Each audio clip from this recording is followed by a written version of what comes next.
the king's stilts. Naturally, the king never wore his stilts during business hours.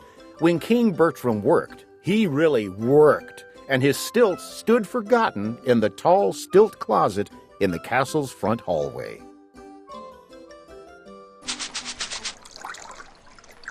There was so much work to be done in the kingdom of Ben that King Bertram had to get up every morning at 5.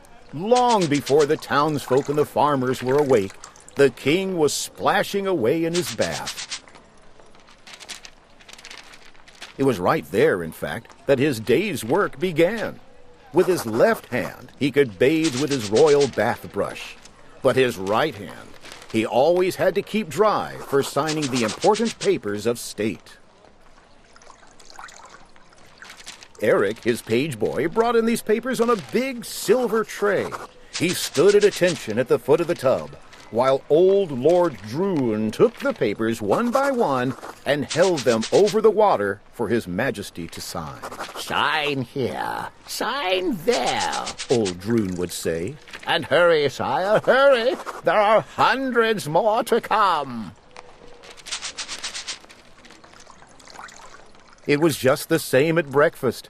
The king cut and buttered his toast with only his left hand.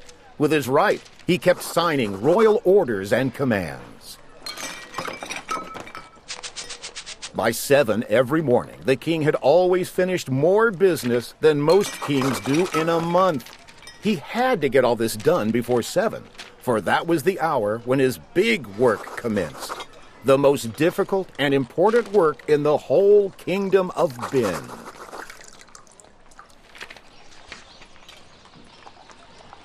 This was the work of caring for the mighty dike trees that protected the people of Ben from the sea. The sea pushed against the kingdom on 3 sides.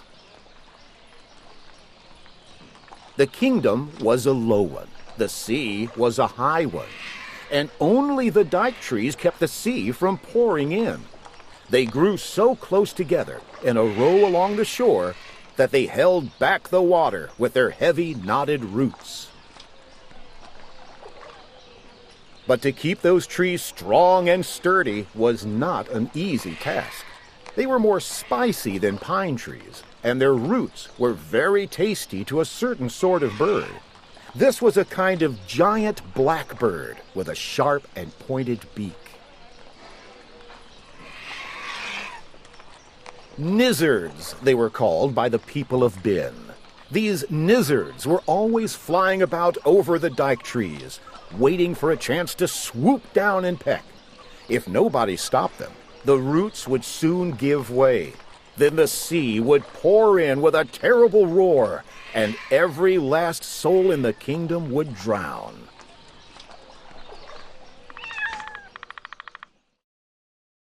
But King Bertram did not permit this to happen. He had gathered together in his kingdom the largest and the smartest cats in all the world, and had trained them to chase the nizzards away. These cats were called patrol cats, and wore badges that said, PC.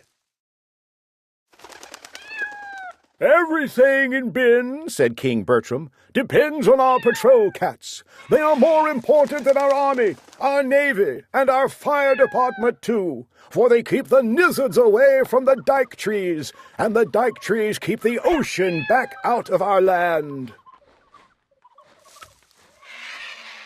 1,000 cats in all. They divided up the work. 500 guarded the kingdom by day. The other 500 kept watch through the night.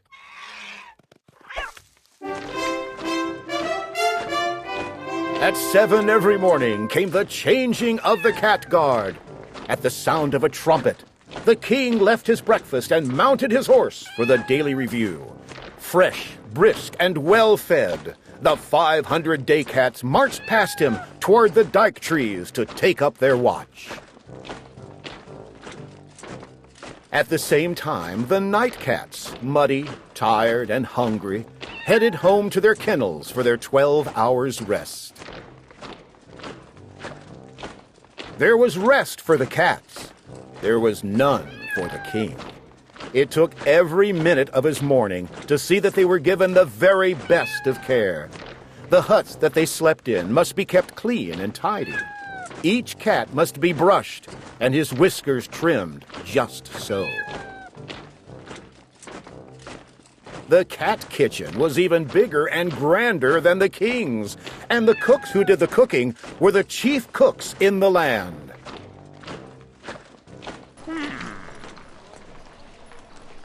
Your Majesty, The chief in charge of fish would always say, tell us that you think the food we feed our cats is perfect. and the king would look over the huge, wet baskets of fish, choosing only the finest and the freshest to serve to his patrol cats. So went the morning. Then, all afternoon, both in winter and summer, the king made his rounds by the edge of the sea. Every root of every dike tree he inspected every day. But finally, at 5 o'clock, the great task was finished. Then the king smiled. "A hard day," he'd say, "full of niggardly worries. A long day," he'd say. "Now it's time for some fun!" This was the moment King Bertram lived for. When he worked, he really worked. But when he played, he really played. "Quick, Eric!" he'd shout. "Quick, Eric! The stilts!" Down the slope from the dike trees, away from all troubles, the king and Eric would race like two boys, straight to the tall stilt closet in the castle's front hallway. Out came the stilts. Up leapt the king. High in the air, his royal robe streaming, he'd race through the marble halls, out across the terrace, up and down the garden stairs. Black-spotted coach dogs barked and romped beside him, nipping at the heels of his flashing red stilts.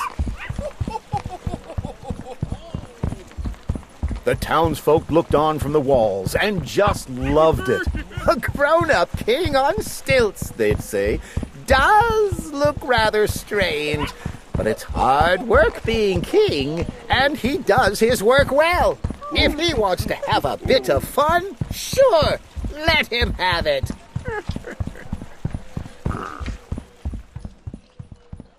But there was one man in Ben who didn't like fun. He didn't like games. He didn't like laughing. This man was a scowler. This man was Lord Droon. "Laughing spoils the shape of the face," he declared. "The lines at the corners of the mouth should go down." Every afternoon when the stilt hour drew near, Lord Droon would slink away to his room in the northwest tower and sulk. "Such carryings on," he would mutter in disgust as he spied on the king from his window.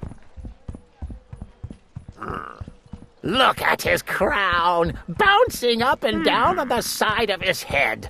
Look at his beard, flapping in the wind. Look at him laughing, right out in broad daylight in front of the townsfolk. I must do something about this." And one day he did.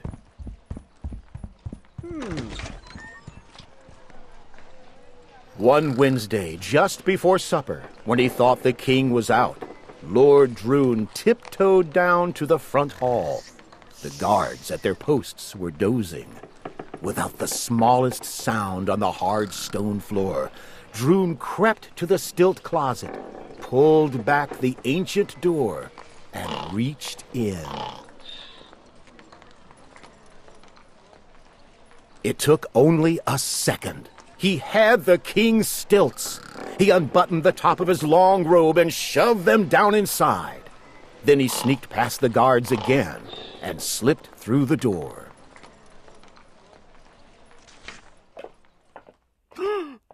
Down the steep, slanting stairway, Lord Droon marched with the Stilts, down to the furnace to burn them.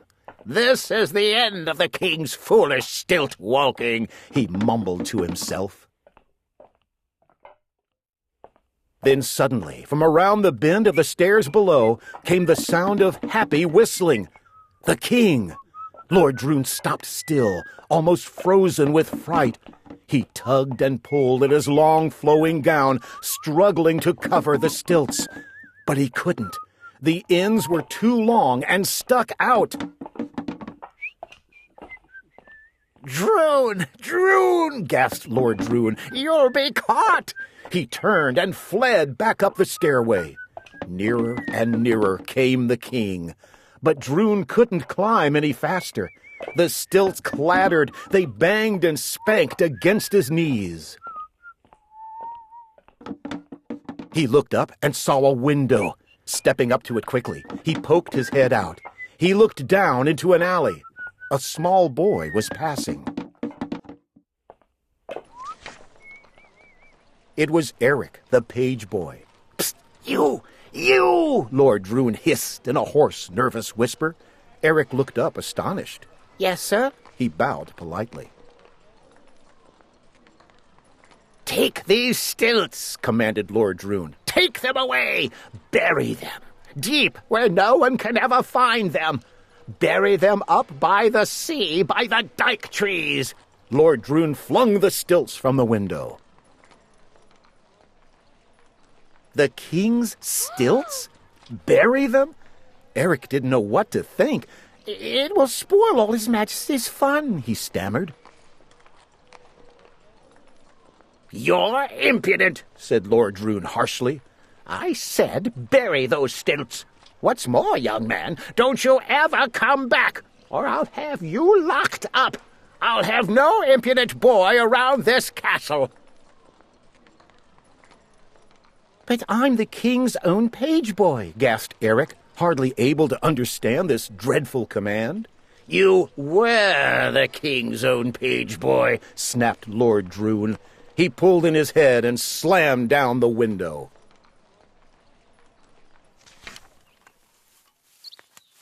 Never before had Eric been so puzzled. Never in his life had he felt so sad. But there was nothing to do but obey the command.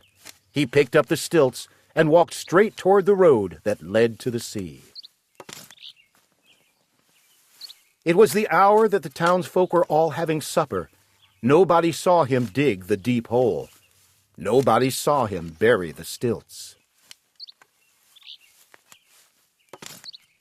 At 5 the next afternoon, the halls of the castle echoed the king's mournful shouts. "Droon! Droon! They're gone! They're gone!" The king stood groping in the empty stilt closet, hopelessly searching for what wasn't there. Lord Droon chuckled to himself. He had expected this to happen and was ready with his lie. "It was the town folk who did it," he said, peering into the stilt closet and pretending to be greatly shocked. "I have seen them every day, plotting behind the castle walls. A king, they say, should behave like a king and sit with pomp and dignity upon his royal throne. A king, they say, should never walk on stilts. It's too bad, Your Majesty, but you must try to do without them." King Bertram answered with a heartbroken sigh. "Well, I'll try to do without them." But he couldn't. Day after day, he grew sadder and sadder. For long hours, he'd just sit, idly drumming with his fingers on the arms of his throne.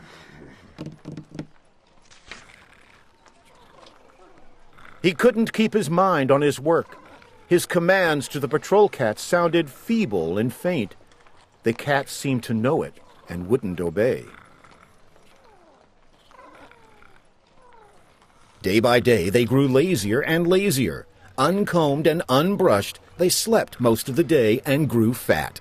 No one bothered to put their PC badges on them, for as chasers of nizzards, they weren't worth a thing. Day by day, the nizzards grew bolder and bolder. They cackled and fluttered over the dyke trees. They flew down and almost seemed to sneer at the lazy, sleeping cats.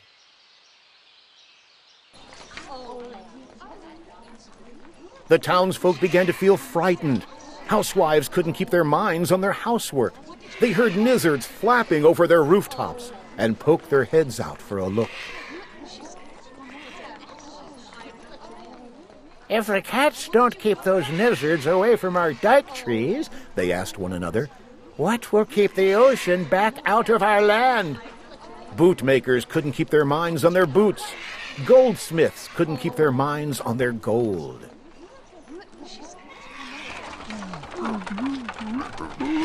Cart drivers couldn't keep their minds on where they were going. They'd stop their carts on the road and talk in low, excited whispers. Look at those nizzards. Where are the cats? I'll tell you where the cats are. Everywhere they shouldn't be, and mostly fast asleep. Something must be wrong with the king. Yes, something's certainly wrong with the king. Only Eric, the page boy, knew what was wrong. Night after night, he tossed in his bed, thinking of the stilts lying deep underground. Finally, one night, he could stand it no longer. Droon or no Droon, he would go to the king. At dawn the next day, he leapt out of bed and made straight for the castle. Breathless and panting, he raced through the royal gates and up the broad stairs.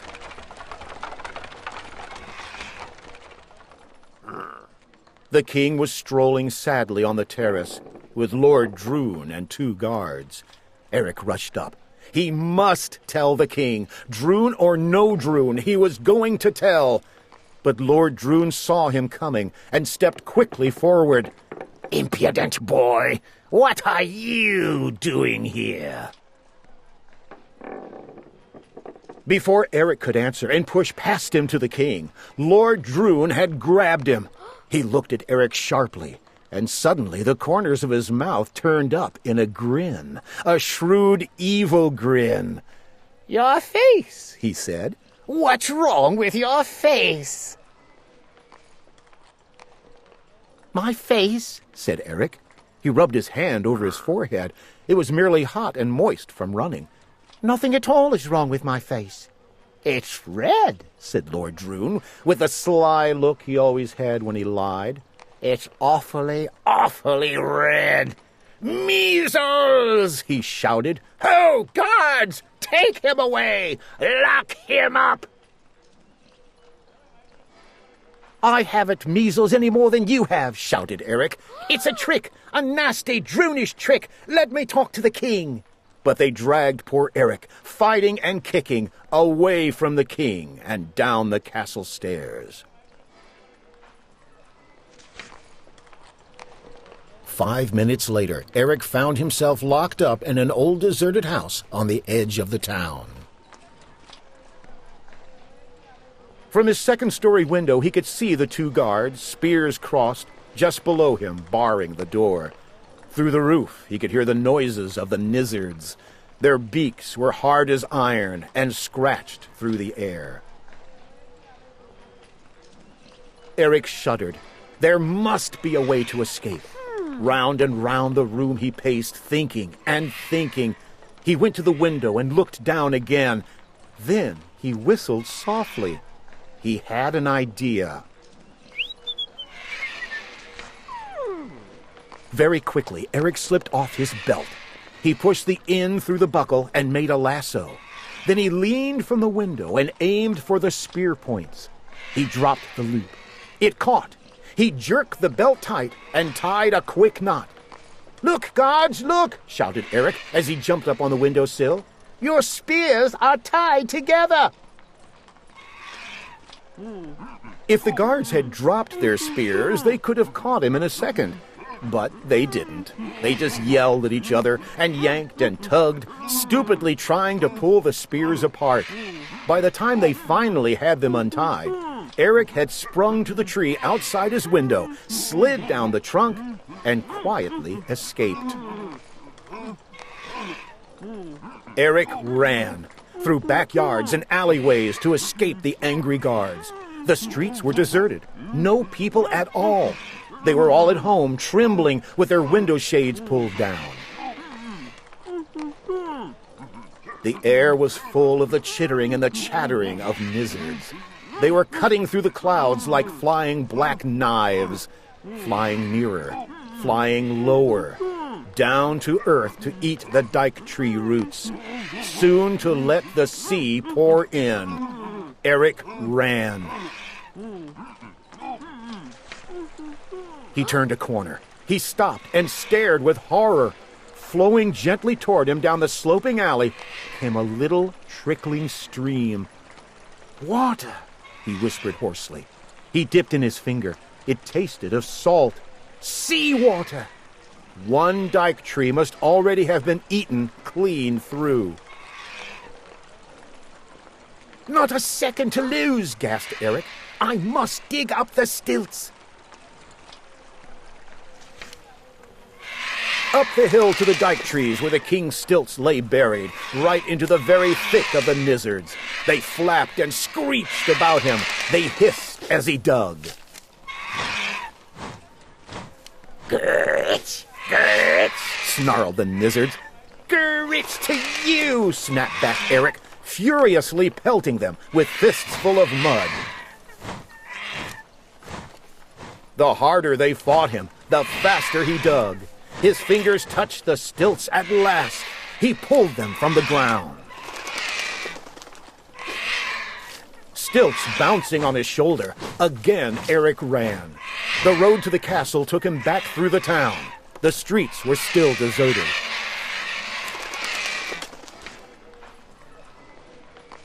Close by the door of an old tailor shop, Eric stopped for an instant to rest.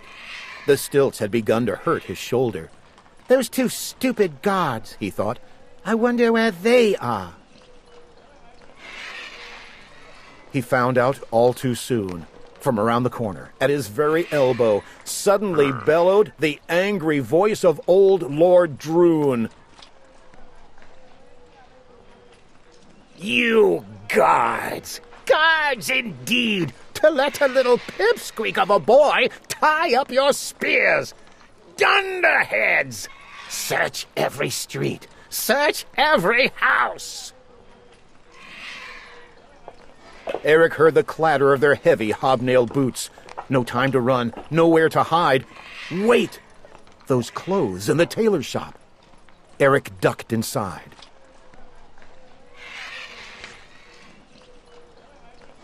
An instant later, Lord Droon and the guards appeared around the corner. "Search that tailor shop first," commanded Lord Droon. But just as he said this, from out of the shop strode a strange, tall man. There was something very odd about the hang of his robe. His hat was pulled down far over his eyes. "Those eyes," muttered Droon. "Have I seen them before?" He stepped in front of the tall man, blocking his path. The tall man's mouth went suddenly dry. Are you,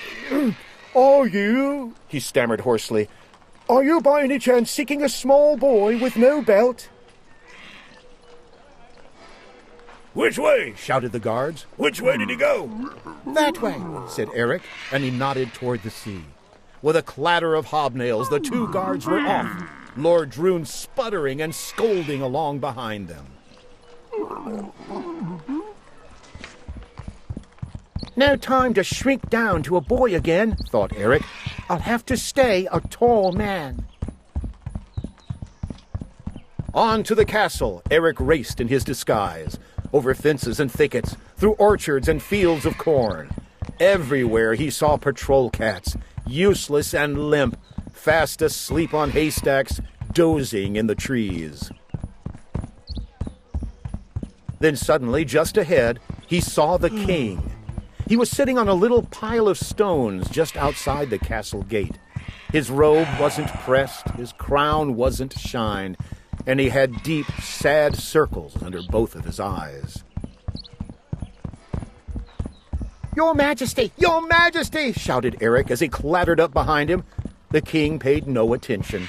Eric leaned down and shouted right into his ear. Very slowly, the king turned his head. "Well," sighed King Bertram, "and who may you be?"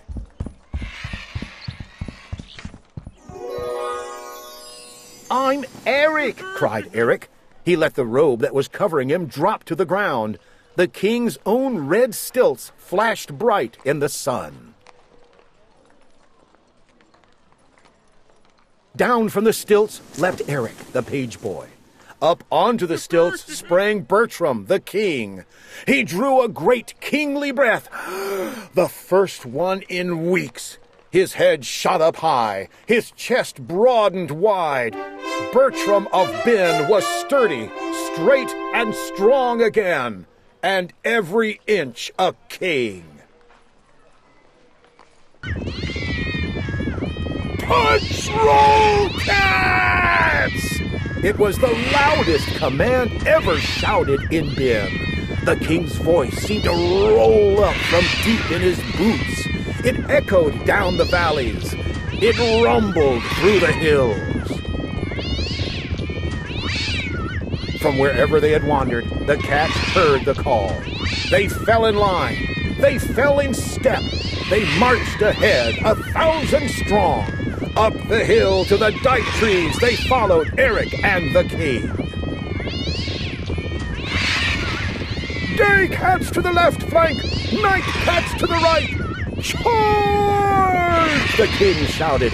100,000 nizzards stopped their pecking and sprang to meet the charge. The dike trees shook as the cats roared their war cry. The sea's surface swirled into wild, raging whirlpools. The noise was heard in Sambaland, 500 miles away. The fur flew fast, but the feathers flew faster. It took only 10 minutes. The kingdom was saved. The townsfolk stopped trembling indoors behind their window shades. They rushed out from their houses and filled the air with cheers.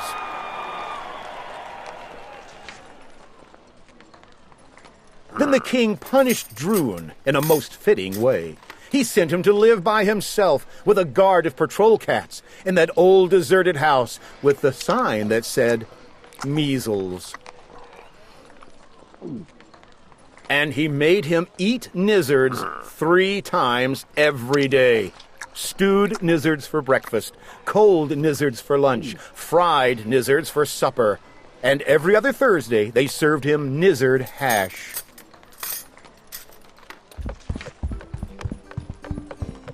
But to Eric, his page boy, the king gave a fine and just reward. He ordered the royal carpenter to make another pair of stilts, tall stilts, red and flashing, exactly like his own.